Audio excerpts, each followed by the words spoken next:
No programa de hoje conhecemos um jovem com 19 anos que, quando criou a sua empresa, foi mandado pela mãe para o psicólogo. Um designer industrial com uma empresa que significa gaivota em latim, vende para todo o mundo e tem mais prémios do que aqueles que cabem na parede. Em 2014 dei a volta ao mundo à procura de quem faz acontecer, agora dou a volta a Portugal. Sou André Leonardo e estou a fazer acontecer em Albergaria à Velha.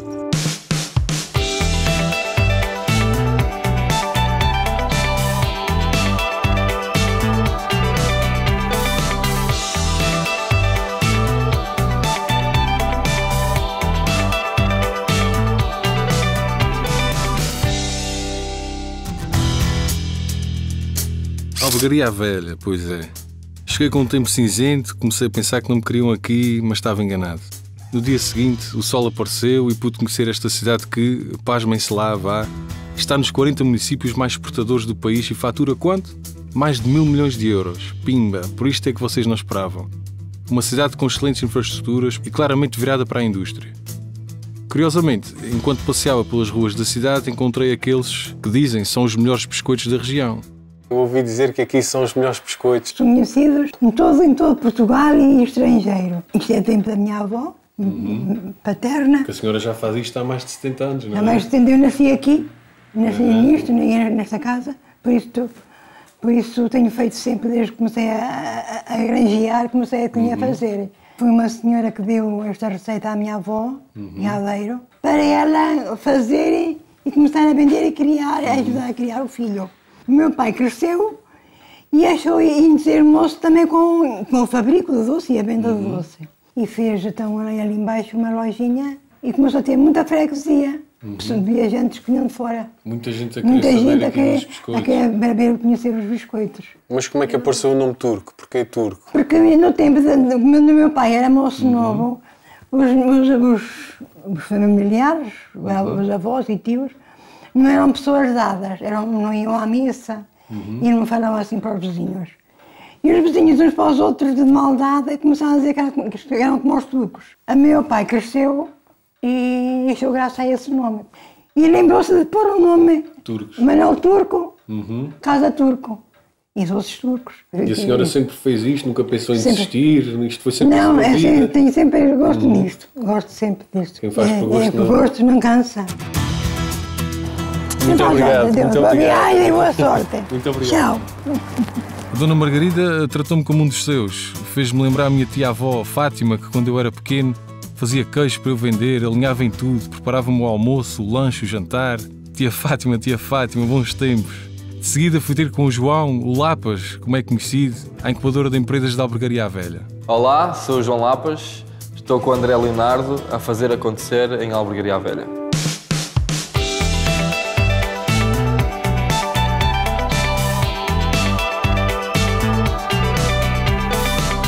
Como é que foi o início da tua vida? Conta-me um bocadinho. Dizem-me que eu nasci no hospital, se nasci ou não me lembro. Pá, cresci em Aveiro, cresci por aqui, na zona. Em Albergaria? Em Albergaria. E como é que era o teu contexto familiar na altura? Os teus pais eram empresários, não eram empresários? Não. Família de classe média, de classe alta, de classe baixa? O que é que... Classe baixa, média. O meu pai trabalha numa fábrica, a minha mãe era desempregada, não trabalhava, tomava conta de mim que dava muito que fazer, que eu desvirava-lhe a casa toda. És daqueles miúdos que não parava quieto. E diz-me uma coisa, desde pequenino sempre foste querendo os teus projetos, os teus negócios, ou não? Ou querias era jogar futebol e falar com as miúdas no intervalo? Eu tentava jogar futebol, mas não tinha jeito. As miúdas vêm por acréscimo. Tenho um bom negócio, as miúdas vêm por acréscimo. Consegues-me contar assim algum episódio quando eras pequenino, algum negócio que tenhas começado quando eras mais novo? Sim. Eu quando tinha pai 7, 8 anos, andava a roubar flores aos meus vizinhos, ia cortar da minha avó e fazia ramos e ia vender para o meio da estrada. Só que a minha avó depois tinha tanta pena de mim que ia lá e comprava mais todas. Como é que chegaste a ter o teu negócio? Como é que começaste? Eu nunca gostei de estudar, gostava sempre de estar na minha, nunca fui daqueles de vou sair, vou jogar futebol. Começaste o negócio com que idade? 14 anos, à volta disso. 14 anos? 14. E na altura, qual era a ideia? Como é que isto virou negócio? Como é que decidiste criar um negócio? Eu, na altura, eu estudava aqui em Albergaria e comecei na parte de informática. Comecei a aprender, havia o pessoal a fazer, comecei a aprender bastante rápido e então comecei a fazer dinheiro com isso. As pessoas tinham problemas, eu resolvia os problemas. Davas assistência? Dava assistência técnica à informática. Até que a coisa começou a embolir, acho que começava a achar a informática demasiado simples. Havia um problema, eu instalava os dedos e resolvia, era demasiado simples, comecei a ir para a eletrónica. A eletrónica já dá mais pica, já é mais difícil. Portanto, as pessoas pediam-te para arranjares o computador, isto foi gerando um negócio, e como é que tu começaste? Que recursos é que tu precisavas na altura? Na altura eu só precisava de uma chave de fendas, mais nada. E um multímetro e umas coisas assim. Que é coisas relativamente baratas que tu conseguias comprar. Ia aos chineses e comprava por 2 ou 3 euros um multímetro e dava para fazer 20 ou 30. E fazias isso na tua casa? Ou tinhas Fazia um numa adega. Um espaço na tua casa? Sim. Que na altura até punha um bocadinho de água. Então tu começaste, tu com uma chave de fendas e uma adega com Tiago. Qual foi a reação dos teus familiares, dos amigos, quando tu disseste que querias criar um negócio chamado Antitensão e querias reparar computadores e querias fazer isto e aquilo? Ninguém achou piada, ninguém acreditou em mim, como é óbvio, não é? Um rapaz, um miúdo com 14 ou 15 anos querer ter uma empresa, o que é que nós dizemos? Sonha? Está maluco? Está maluco? Está doido? Até que a minha mãe pôs-me num psicólogo porque eu fui diagnosticado hiperativo. Andei a tomar medicação até que fui outra vez a um psicólogo e ela disse que eu não era hiperativo, mas era diferente. Eu não gosto de futebol, não gosto de sair à noite, para que é que vou sair? Para fazer a vontade aos outros. Eu tenho que fazer o que gosto. Ih, tens mais material aqui atrás? A tua mãe deve estar muito contente contigo, vou-te já dizer. Pois está. Tá? Então não está. E o carro agora já dorme na rua? A tua mãe é uma santa. Então não é. O meu pai lembra-se de mexer nas minhas coisas depois. isto de ser empresário aqui em casa da família é uma chatice, não é? Estão sempre a mexer nas coisas. Mas completamente. Aqui não pagas renda, é verdade. Mas pagas a luz? Já me contaste. Já não é mau. Foi o contrato que fizeste com a tua mãe? Foi. Não, o alumínio. Mãe, fico cá de graça, vou-te encher isto tudo com peças de alumínio, mas depois pago-te a luz. Completamente. Isso aí, a minha estagiária depois tem que limpar isso tudo, tem que polir isso tudo. Tudo. Antitensão, cá está aí, não é? Está fixe logo, até. Como é que foram ali os primeiros tempos? Os primeiros tempos eram bastante difíceis. Primeiro porque eu deixava lá uns gatos a dormir e eles desviravam-me tudo. E não tinha condições. Eu tinha uma secretária velha, tinha umas ferramentas cheias de ferrugem que roubava ao meu pai. Com 15 anos? Com 15 anos. Até que depois eu comecei a fazer anos, não é todos os anos, faço anos. Certo. E em cada ano que fazia, a minha mãe presenteava-me com coisas eletrónicas, era sempre que eu podia. Ou ferramentas, ou componentes, ou caixas para eu arrumar. E fui sempre estudando. Mas tu eras autodidata ou tinhas alguém que te ensinava não, sobre eletrónica? Não, só fui e sou. Aprendes a fazer? Aprendo a fazer, a estourar coisas. Estive a estagiar na Samsung e eles transmitiram-me alguns conhecimentos que eu não tinha. E no final do estágio convidaram-me para ficar lá a trabalhar como efetivo, só que eu não quis. Querias porquê? Porque eu já estava a começar a empresa. E isso era muito mais apetecível para ti do que um emprego estável? Era porque... Numa grande empresa como essa que referiste? Eu sou, se calhar, das poucas pessoas que não gostam de estabilidade, porque eu gosto de estar preocupado. Parar é morrer, parar é morrer. Exatamente. Concorri ao programa de incentivos de incubadora de empresas, da Alegria à Velha. Certo. E ganhei. Na incubadora, não é? Sim, exatamente. Tive uma boa avaliação e depois tive um incentivo monetário durante um ano. E daí a empresa começou a crescer. Explica-me um bocadinho o que é que a empresa faz, que tipo de serviços e produtos é que vocês oferecem. Hoje em dia a empresa trabalha em 3 áreas. Faz a importação de componentes eletrónicos e isso. E recentemente, há cerca de 1 ano e meio, direcionei-me também para o som, onde agora temos uma vertente de aluguer de som. Faz a assistência técnica, que sou representante de várias marcas, tanto de televisões como na parte... Como é que foste arranjando essas representações? Contactei as marcas, algumas do estrangeiro... Tu, sozinho, em casa, num computador, mandar uns e-mails, fazer uns Skypes, não é? Exatamente, uns Skypes para os chinocas, de vez em quando. Como é que são estes Skypes? Que eu ouvi dizer que os teus Skypes com a Ásia são engraçados. São. A minha irmã até goza bastante comigo porque é da parte para baixo em pijama e da parte para cima em gravata. Assim. E resulta? Resulta. E tens fornecedores em Hong Kong, não é? Tenho fornecedores em Hong Kong, Alemanha, na Ásia e também de Espanha. E isto basicamente és tu com um computador, internet e um fato da cintura para cima. Exatamente. Internet faz tudo, hoje em dia. E o que é que te motiva a fazer coisas aí atrás Porque isto não é fácil, não é? Das maiores dificuldades que eu já encontrei é quando vamos ao banco. Pedir cheques, por exemplo. Não há cheques para ninguém, sou muito novo. Ou então, Parece, as coisas não estão preparadas para uma pessoa tão nova estar a fazer lá, coisas, não é? primeiro, Está a criar. fui lá abrir a conta da empresa. Não é muito novo para ter uma empresa. Sou. Futuros projetos, o que é que vem aí? Já sei que E por acaso já comecei com um novo projeto, há cerca de 4 meses mais ou menos. Criei uma segunda empresa. Uma já não andava, foste à segunda. Fui à segunda. Foi à segunda e Criei então? uma segunda empresa que é a Neon Lighting. É especializada em LEDs. É uma fábrica de construção de painéis LEDs, de vídeo LEDs, ecrãs gigantes. Tanto para espetáculos como para marketing, para publicidade. Como é que te surgiu essa ideia? Porquê é que decidiste também ir atrás desse novo projeto? Na antitensão, na parte dos espetáculos, eu comprei um painel de LEDs para os alugueres. Só que um painel de LEDs cá em Portugal é extremamente caro. Mesmo muito caro. E então eu comecei a pesquisar nos meus fornecedores chineses para tentar importá-los, para também começar a vendê-los. Mas mesmo assim era muito caro. E então eu falei com um sócio, ele é doutorado em eletrónica, tem outro tipo de conhecimentos que eu não tenho, e decidimos então avançar para a empresa. Hoje em dia, quantas pessoas é que trabalham na tua empresa? O que é que vocês fazem? Hoje trabalham 5 pessoas comigo. A empresa está em diversas áreas. Tu tens 19 anos hoje em dia, Tenho não é? 19 anos. Empregas 5 pessoas, não é? Exatamente. Imagino que trabalhes várias horas por dia, não é? Muitas horas por dia. Isso não te custa? Não. Porquê? Quem trabalha por gosto não cansa. Daqui a 10 anos, onde é que tu te vês? O que é que gostavas de atingir? Quais são as tuas motivações? Para onde é que tu estás a caminhar? Daqui a 10 anos eu gostava de pôr a Neon Lighting no mercado internacional. Gostava de começar a exportar, não é fácil, mas eu já tenho um contrato com os clientes em Madrid.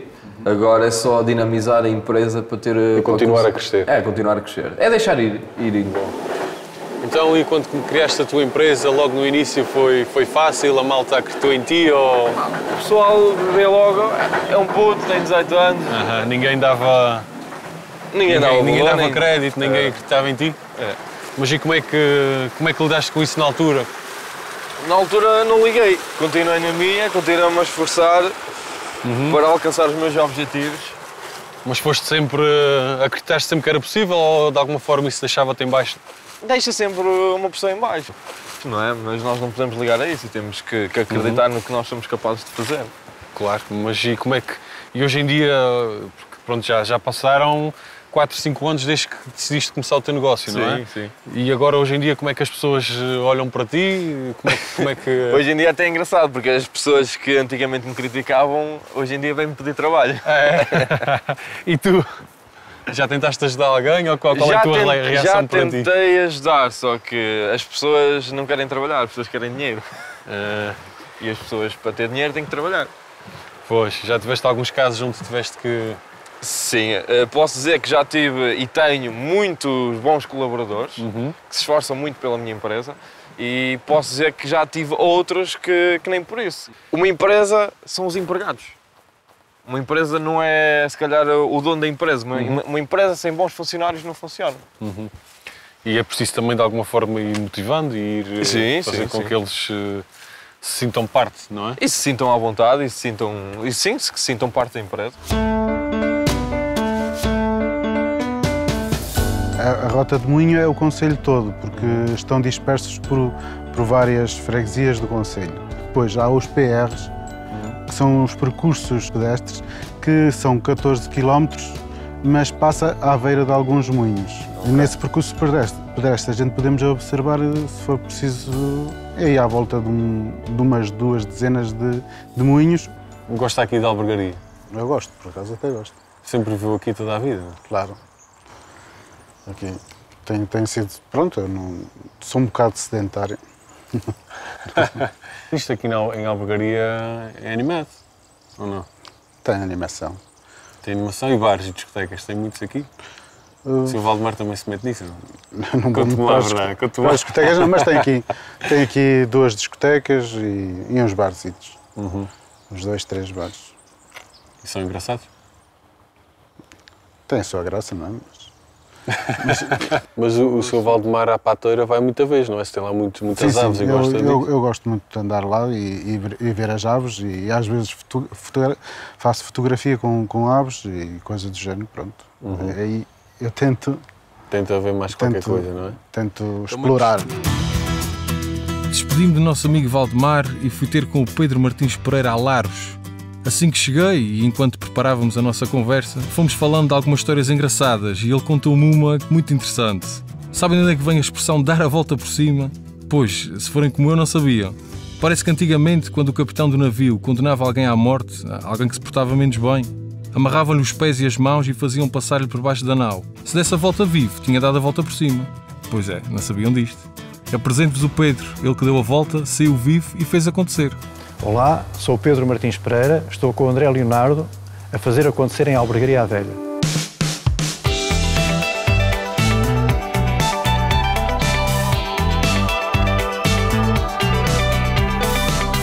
Ouvi dizer que é a partir daqui que sai mobiliário urbano para todo o mundo. Um bocado, nós gostaríamos que saísse mais. O mobiliário urbano é o mobiliário que existe no espaço público.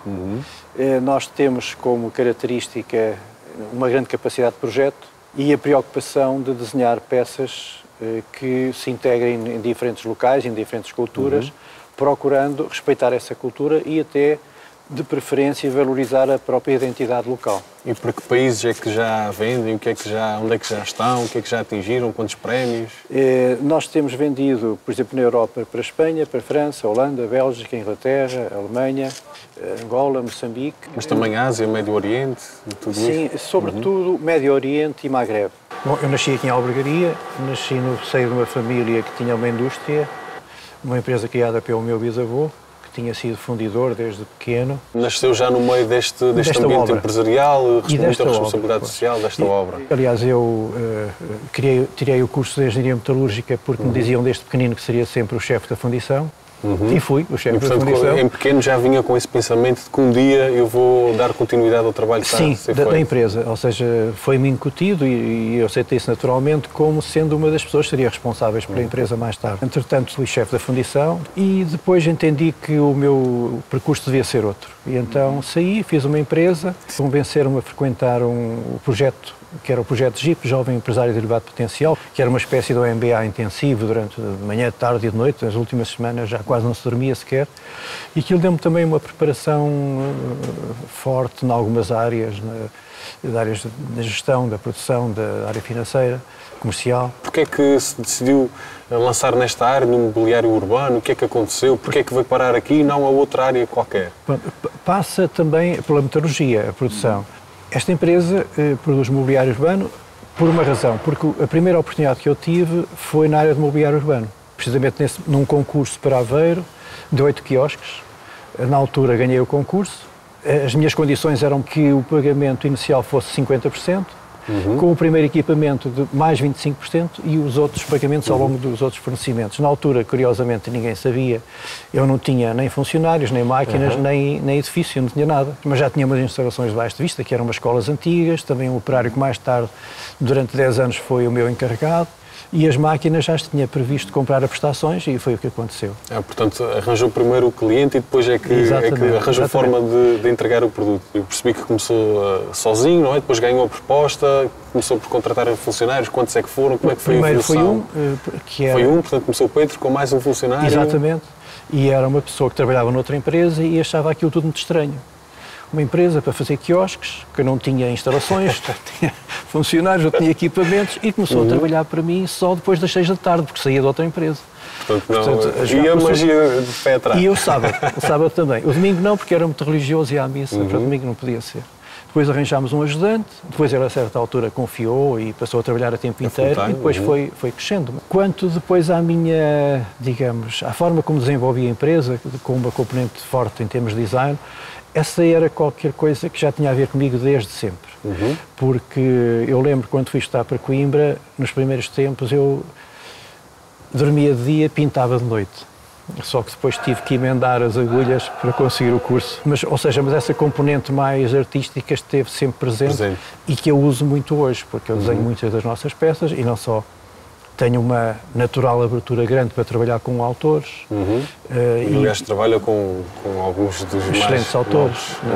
O Cisa Vieira, o Souto Moura, o Carrilho da Graça. Aquele momento onde se calhar trabalhava numa empresa familiar, estável, com um ordenado regular e que decide sair, como é que se faz essa decisão? Como é que se chega aí? Porque é trocar o certo pelo incerto. Como é que se toma essa decisão? Eu posso associar isso talvez um pouco a uma atitude desportiva. Quer dizer, o bom desportista é aquele que luta sempre. E mesmo se está a perder, continua a lutar. E se perder o jogo, tenta ganhar o jogo a seguir, não é? Aliás, uma das características que os empresários devem ter, e que é muitas vezes referida, é a resiliência.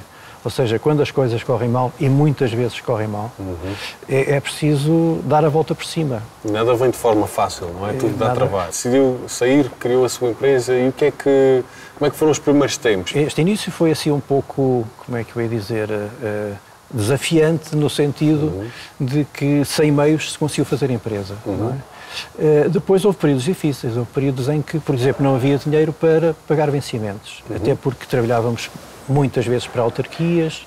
Hoje a situação é bastante diferente, mas na altura algumas autarquias levavam 3, 4, 5 anos a pagar. Criava uma situação, imagino, muito complicada de gerir, não é? Felizmente consegui ter sempre apoio dos bancos. Quando eu via que não havia dinheiro para pagar vencimentos, ia ao banco. É claro que pagava juros muito mais altos, mas deixavam-me ter um descoberto. Mas eu fazia isto tentando que nunca ninguém soubesse que isto se passava. Nem a minha família sabia, ninguém fazia ideia disto, não é? E eu sei que é uma situação que é recorrente em muitos colegas meus. Ou seja, muitas noites mal dormidas, não é? Sim, a responsabilidade também é grande. Tentando que ninguém se percebesse que a noite era mal dormida, não é? Havia períodos em que eu fazia também de chofer da caminhonete, em que levava materiais com as pessoas. Lembro-me de termos ido montar um quiosque em Moura, no Alentejo. Fui eu conduzir a caminhonete, alugámos um quarto para toda a gente e para mais pessoas que tínhamos subcontratado. Pronto, são situações que são naturais, normais, de quem faz um esforço para começar. Muitas vezes olha-se para o empresário e pensa-se, este fulano teve mais meios do que toda a gente e nem sempre é preciso isso, e muitas vezes passa-se por momentos difíceis, não é? E as coisas começam de forma pequena, sustentável, a fazer o que se pode, não é? É preciso estar sempre muito preocupado com as soluções. Eu muitas vezes penso assim, o bom jogador de futebol é aquele que vai para a cama a pensar nas jogadas, e talvez noutras coisas também. e nós temos de estar sempre preocupados com os desafios que temos pela frente. Eu muitas vezes é de noite que me lembro de uma boa solução para aplicar no outro dia. Nunca se desliga, no fundo, não é? Estamos sempre...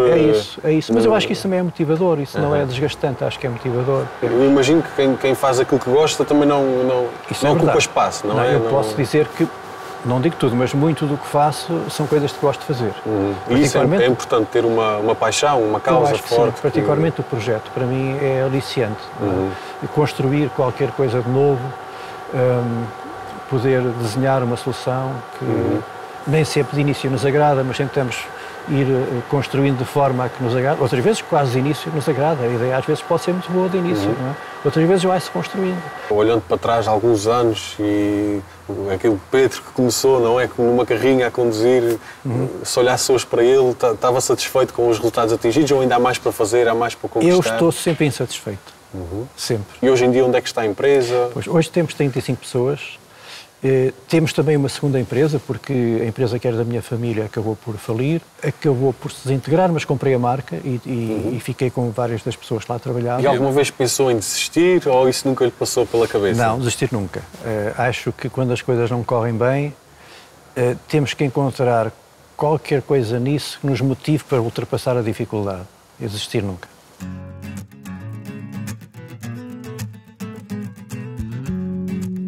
Então, e como é que esta adega se tornou aqui uma referência? Pronto. Como é que se envolveu nisto? O meu pai ficou com esta parte, comprou ao meu tio e depois os meus irmãos, cada um tinha a sua vida. Eu estava no banco também. Trabalhava num banco, não tinha nada a ver com restauração? Não. A minha mãe disse, olha, o teu filho tem algumas qualidades para trabalhar, mete-o cá.